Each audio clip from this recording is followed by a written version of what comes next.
welcome back to the show, Nitesh. How are things? Things are great. Thanks for having me. Good to see you. Yeah, great to see you again. So we spoke to you, my co-host Ed Gotham spoke to you in October last year. So what we'll do is we'll link to that episode in the episode description for anyone that wants that previous interview and some extra context. We'll cover some of the topics from the previous round, but then we'll try and move on to the latest goings on at SoundHound. But for that extra context, for listeners new to SoundHound and the company at large, can you give us a quick overview of what the company does and where it sits in the voice AI landscape? Yes, SoundHound is a pioneer in voice AI. We've actually been around for nearly 20 years.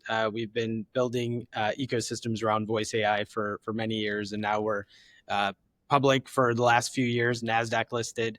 Our vision is to voice enable the world with conversational intelligence, and we've been doing that through an architecture where we voice enable products, we voice enable services, and we bring those together in an ecosystem to enable more seamless transactions. If I back up one step of the impetus and sort of what catalyzed SoundHound, our co-founders, engineering background, Stanford PhDs, they had this vision many years ago. These are pre-iPhone days, where inspired by science fiction said, what do we not have in the world that you see sort of permeated through Star Trek and Star Wars?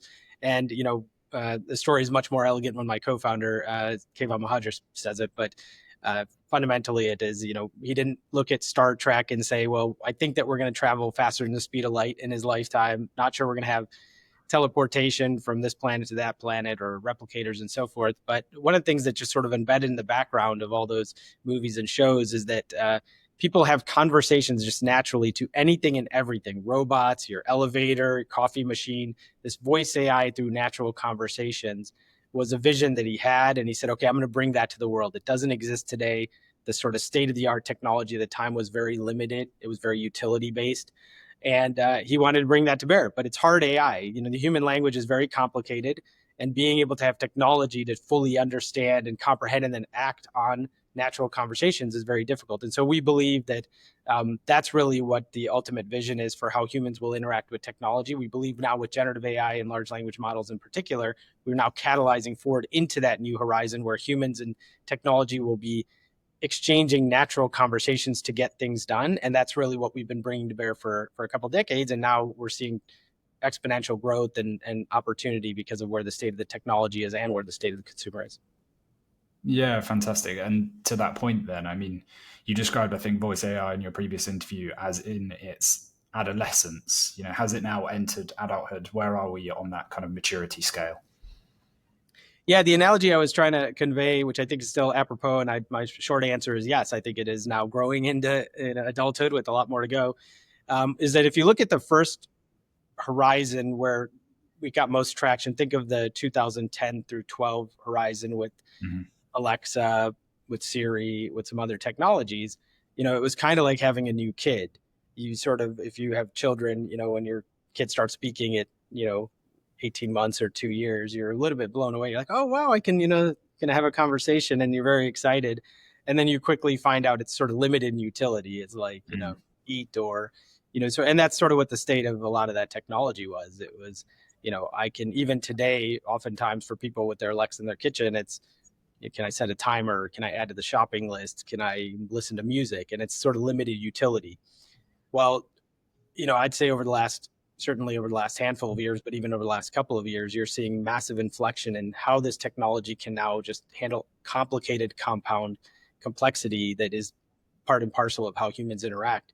And that's been the core of our technology sort of differentiation for our history. How we built up hundreds of patents and deep data sets was around the understanding that humans use negation. They say this, not that. They use, compound queries with multiple elements to it. And the technology, I'd say catalyzed by large language models most notably, have enabled you to hold massive, long conversations. So I made the metaphor to a kid getting through into adolescence, and maybe puberty is a good analogy because you get exponential change, and my kids are sort of in their teen years now. When you started engaging with ChatGPT or some of the new chatbots that are out there, you're holding longer, complicated conversations. You're asking it to explore the theory of relativity 1 minute and, what's going on with some geopolitical dynamics. And giving you better context on historical, so just, and you're holding longer conversations. And at the same time, you're sometimes surprised at how much insight it has. It's kind of like a kid coming home from school. You're like, wow, okay, where did you learn that? And then one of the things that has been coexistent with this new wave of technology has been hallucination rates.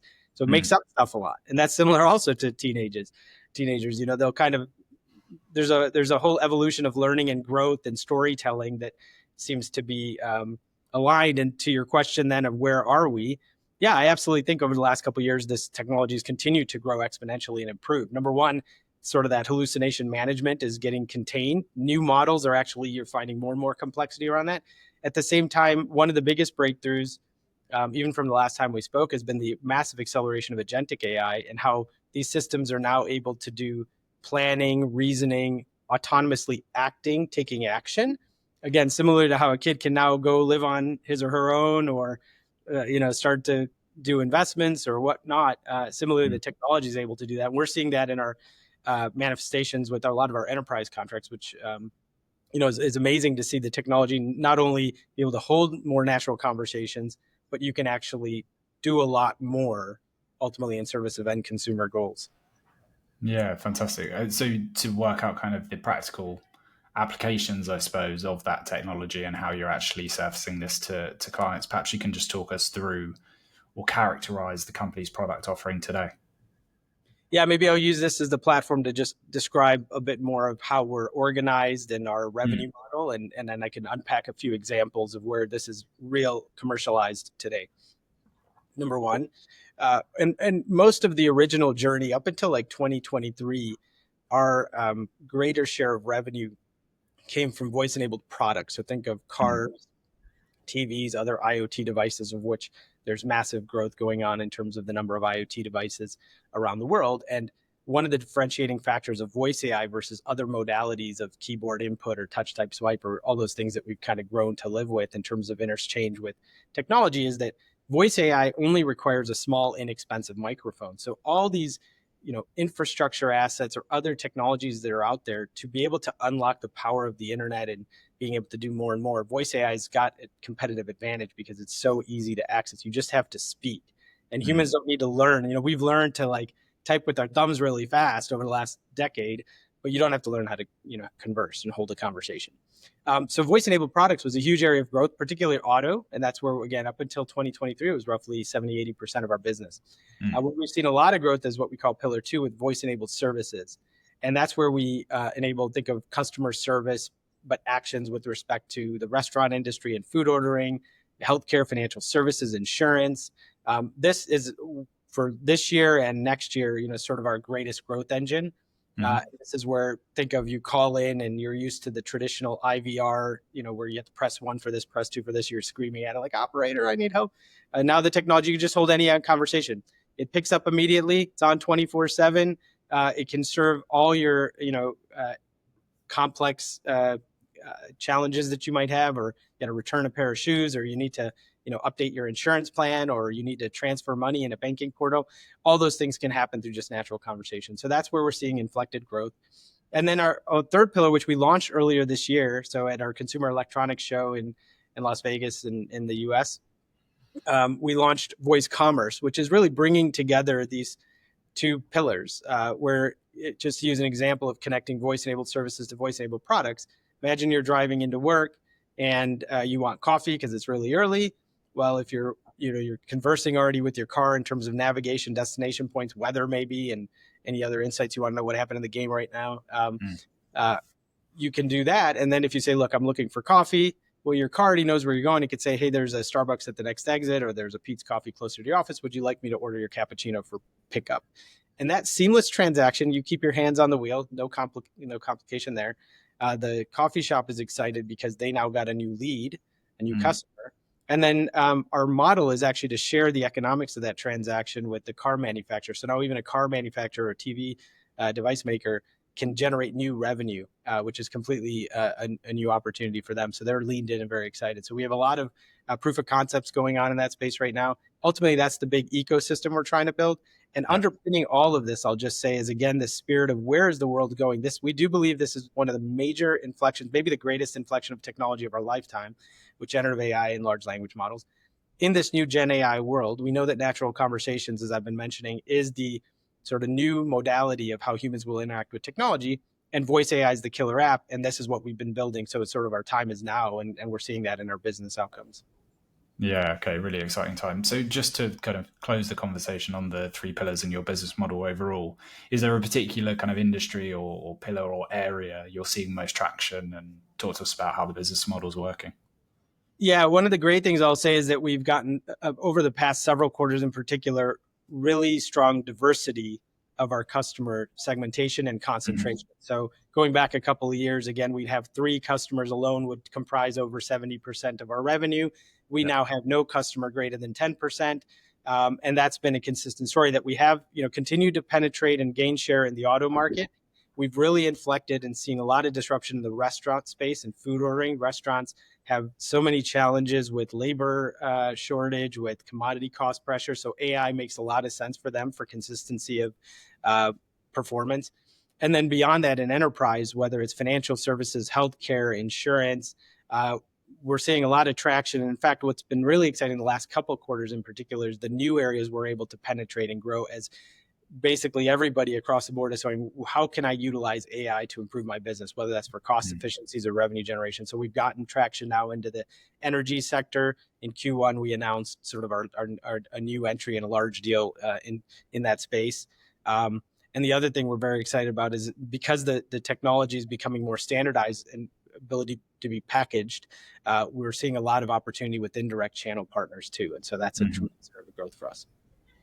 Yeah, really interesting. Okay, so to almost circle back, then I want to just underline your kind of differentiation within the overall AI or voice AI space.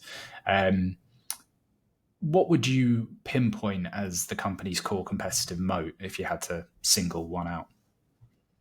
So I think it starts with technology, and I'll unpack that a bit more. But our roots again were in core engineering. This is hard AI.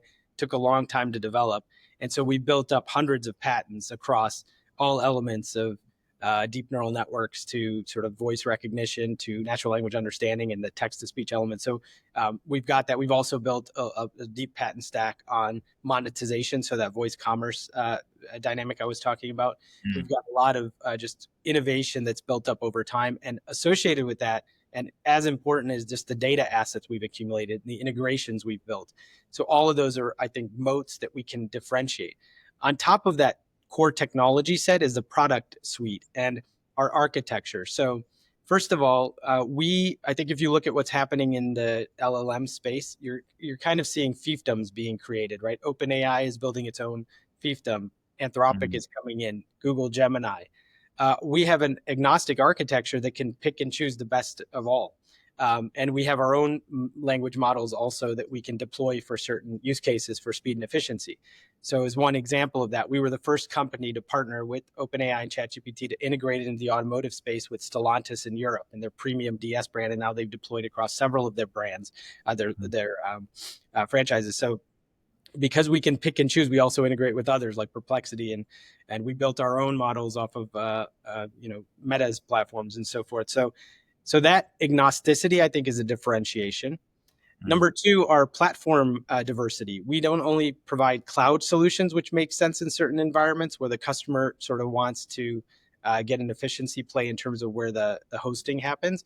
And then Mhm. we also deploy edge solutions. In fact, when we first got our foray and breakthrough the technology into product set, it was because we had cloud differentiation. But over time in the auto space, we've been able to permeate and disrupt the edge solutions, which happen without an internet connectivity. We, for example, have a partnership with NVIDIA to bring edge solutions into the automotive space. We have a lot of channel partners. So I think that sort of not only the core technology foundation, not only the agnosticity of where we get sort of the responses for what use case, but also then the diversity of the product set are three factors where usually when we go head to head on deals, we win on those elements. And then Mm. obviously we're, increasingly building up capabilities and deep benches in all of the industry sectors. Yeah, fantastic. I'm glad you picked up on the edge point. I wanted to quickly get your insight on that. What's the strategic advantage of deploying AI on device versus cloud? Yeah, there's a few of them. It depends on the customer environment. First of all, the choice is important because in certain environments where you need highly secure, uses, or applications without connectivity, edge is imperative. Cloud, I'll give you two of them. That's okay. One, in the healthcare space. Oftentimes you have people, going around a hospital, maybe don't have the perfect connectivity and you're dealing with patient issues. You need to be able to do things with edge capabilities. The auto is another one where you're driving and sometimes the connectivity is great and you can get your navigation and so forth. But sometimes, you lose connectivity and you don't want to lose the capability to ask your car questions. So for example, one of the things we brought with our own small language models was the capability to ingest a car manual, an operating manual, so that if you have a weird light that shows up on your dashboard or, you start to hear some squeaking in your brakes, you can just talk to your car. Well, you don't want that only on when the connectivity is there fully, right? You might be driving in the middle of an area that doesn't have great connectivity and you want to still have that full capability. So those are the types of examples where edge differentiation is important. And again, the fact that we can provide all these capabilities is a differentiator, because a lot of the peers that we work or a competitive set that we navigate around, they oftentimes don't have full suite solutions. Yeah, it makes a lot of sense. Well, let's talk about the next evolution of this technology, I suppose, and something that's embedded into one of your core product offerings. With the launch of Amedia 7.0, you're talking about full agentic AI capabilities. What does that mean in real terms for enterprise clients? Perhaps you can give us some examples. Sure. Agentic is, again, the new breakthrough. It's kind of the software layer on top of LLMs. And one of the major breakthroughs, even just over the last year, that we've seen is the ability for these models to independently plan, reason, and act. So it's not sort of just immediate responses of, what's the weather here or what's going on here. The ability to sort of take a more complicated query and be able to think through the logical set of how to go and act on it. And the other real benefit that we're seeing with Agentic is the speed to realization. So, for example, a lot of our enterprise customers, will say, hey, you're doing great. You're automating a subset of my interactions. I really want to see more and more of this call flow that might be going to human call center operated. I'd love to get that automated. Well, in previous generations, that might have taken 3-6 months. We're seeing those happen in weeks, if not days. So just the speed of realization, speed of automation is accelerating a lot through Agentic. But to use an example of maybe just taking, again, I'll go back to the analogy of where the voice AI architecture is sort of like family building and you have a new kid. So if imagine you have a kid, you generally have a lot going on in your head, but imagine from a financial standpoint or a health insurance standpoint, you need to go and say, maybe I used to have an HMO insurance. Now I want to have a PPO. Can I go and investigate what those choice points are? You have a new kid, you can actually talk to a system and it can say, maybe you also need to think about your deductible. And you also need to think about, what type of health savings account you maybe near, or a family savings account in the US we have, that previously you didn't need to worry about, but now with the new kid, you're worried about it. Maybe on top of that, you need to start thinking about investing for their education. And so in the US, you put together a 529C. All those interconnected systems, it used to be, 5 different conversations. And now just through sort of one integrated architecture, that's the type of example, or that's the type of use case that you're seeing more and more ability to handle through agentic solutions. And there are many other applications. If you're in a healthcare setting and you had a checkup, you want to follow up, you want to get the results of a scan, you need to figure out what's going on in your billing, and you need to set up the next appointment. These things can now happen through more, thoughtful planning and reasoning capabilities that agentic solutions are bringing. Yeah, fantastic. There's probably one point that I think we'll come back to on that. But before we do, let's just take a quick look at commercials and your outlook moving forward. You did mention how SoundHound have reduced your dependence on any single customer. Perhaps you could flesh that out for us, talk about your current customer concentration and how important further diversification is for the business. Yeah, we've just over the past 2 years alone, we have shifted from almost entire dependency in the automotive space to now diversification with great penetration in restaurants. We've now scaled to over 13,000 restaurant locations. We've moved into the enterprise space where we've got 7 of the top 10 financial institutions that we work with. We've got great healthcare partners, insurance partners. So again, where previously maybe just one industry was 80% of our revenue in, a couple of years ago, now we have 5 industries that represent double-digit percentages of the total mix of business. So, and to your question, like, where are we? Openly, like, we saw a lot of runway even just with the auto business. We saw a lot of growth opportunity in the restaurant space, but our technology is fundamentally horizontal, and so there is a lot of opportunity across different verticals. Again, I mentioned we penetrated newly into the energy sector and the utility space, and we see a huge runway of other similar providers that are looking for our types of solutions. So we want to go deeper there. And across industries, there are still some that we don't touch. We're not actively, we've got dedicated sales teams and indirect channel partners that are going after certain vertical sectors. But I think our mix and diversity across auto, restaurant, healthcare, financial services, insurance, now in energy, that's a pretty diverse set. Obviously, if there's great growth opportunity and there's an adjacency that makes a lot of sense, we'll welcome the entry into new verticals. But I think we've got really good coverage at this point, and we just want to go deeper in each. Yeah. Okay. I was going to follow up on that point because I guess there might be a kind of conflict in your strategic kind of direction in terms of you might think actually to properly service this particular industry, we need to just hone in and deepen our level of service to that particular industry versus trying to cover a broad set of industries. So for you and I guess the rest of the execs, is it a case of just trying to balance those two things, having enough diversification to give the business longevity, but also give each industry a deep level of service?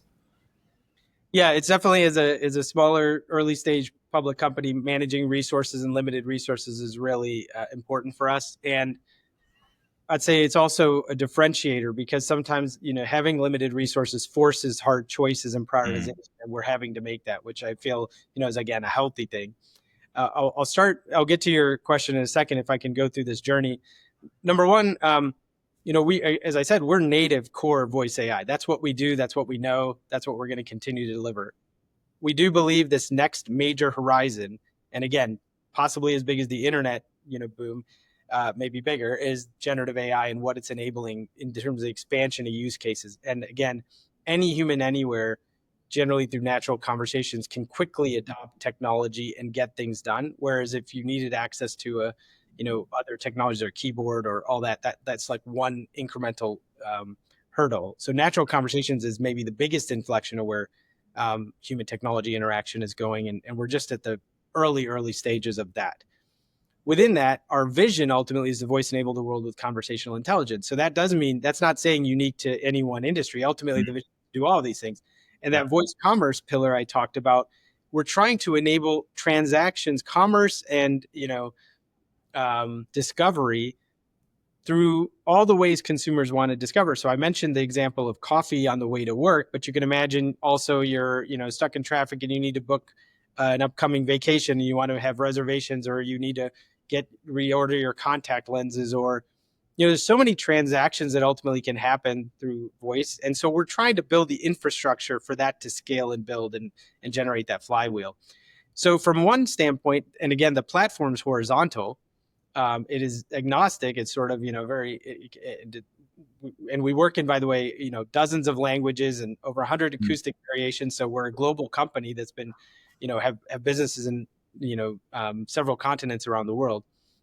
So we want to keep generating, and we know that voice AI's moments now, we're seeing that massive inflection. So we want to stay, fully on the accelerator. Then to your question, like, okay, well, how do we know how to prioritize and pick and choose where the greatest opportunity is? We let a lot of our customer conversations dictate that. So if I go deeper into restaurants as an example, an area we've been very excited, we're seeing a lot of great traction. We're getting, again, 13,000 locations, many of the largest QSRs, quick service restaurants that we're partnering with. And we're working at their pace. So in the phone ordering space, this technology scales very rapidly. We've integrated with point of sales partners like Square, Toast, Olo, Oracle, Micro Symphony, working with the bigger brands that have their own custom point of sales. Because generally what we do is we integrate our voice AI into the point of sales. That gives us the latest updates on menu structures and pricing. And then all we're doing is you can call in and order your pizza with half mushrooms, half pepperoni, and a Coke and get that delivered to you. That can scale, and we can do that rapidly as long as we're getting partnerships with the corporate levels and the franchisees. Mm. Drive-through has different requirements of hardware, and sometimes certain drive-throughs need to retrofit their drive-through, get the large confirmation display board. Maybe they need to update some headset technology. So we have to work at that pace. So it's kind of the customer pacing that's sort of dictating how fast and how we allocate resources. Um, with enterprise, grade solutions, there's sometimes higher rigor in terms of security and privacy controls, and that's another thing that's a differentiator for us because we put custom controls on that. A lot of our customers require sensitivity to who owns the data and what data is shared, and we work fully in partnership with our customers to sort of build that type of customizable privacy controls, for example. A lot of our competitors don't do that, sort of one, shoe fits all type of idea. So we will continue to penetrate across these verticals. We'll keep going at the pace of the customer. We want to aggressively grow because we know there are massive tailwinds in this space. But we do, we're just constrained on the size of the company and the resources we have. So we want to always make sure that we have, focus but we also want to be thoughtful about, moving fast. Yeah, absolutely. And to that point, then, I mean, you've seen very significant, impressive growth in recent times. Just perhaps you can give us a top level view on whether you expect that momentum to continue throughout the year and to what extent. Yeah, we have guided this year to grow. Our outlook for 2025 was 157 million to 177 million of top line revenue, and also to get to break even by the time we end the year. And that'll be an important milestone for us. We've been investing in research and development for many years, and so to kind of get to that threshold is important. So that is continued very healthy levels of growth, nearly doubling the company. Historically, up until the beginning of last year, we were growing 40 to 60% consistently, fully organically, never bought any companies. And the last year we went out and we acquired a couple companies. And that has inflected our growth to over 100%. And that's what we've been reporting the last couple of quarters. I think that, again, as we're early days, if you look at our penetration, whether it's an auto or restaurant or even in the healthcare space, we are just in small, there's a small penetration of the total addressable market. And so we see just massive opportunity to continue to grow at very healthy levels. And I think consistently for us to grow north of 50%, for the foreseeable future is we don't consider it a high bar internally because of the opportunity, the competitive differentiation, the technological differentiation, and then also the massive tailwinds that are going into this space. And then, we'll be thoughtful about if there are acquisition opportunities that make sense for us that can help catalyze us to even greater levels of growth like we've been seeing the last few quarters. Certainly we'll take advantage of that as long as the return on capital makes sense relative to the, risk adjusted cost of capital. And that's sort of the framework we use. But yeah, I think ultimately because the tailwinds, this is the way the world is moving, because we think we have differentiation, continuing excellent growth rates is something we certainly expect. Yeah, fascinating and really exciting times for the business. And I think let's leave it there on that fascinating insight. I think that just leaves you to say thank you very much for joining us on the podcast, Nitesh. It's been a real pleasure.